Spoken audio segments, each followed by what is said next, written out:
I don't know where you can see it, but that's a plane right over there.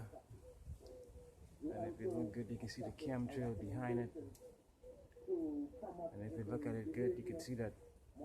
See the plane right there. You see it?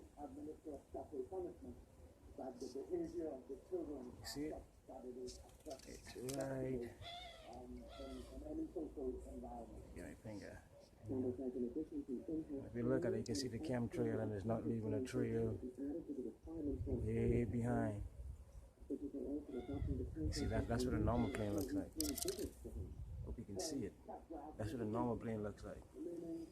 And also, check it out. You got the moon, right? And then that's the moon, right?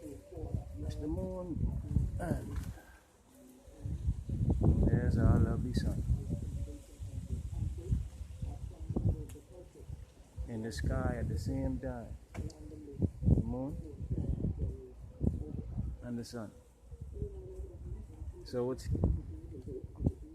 casting the shadow on the moon? Why isn't the moon full?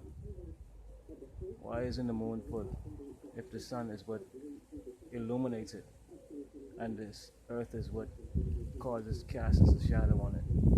Why is it not full?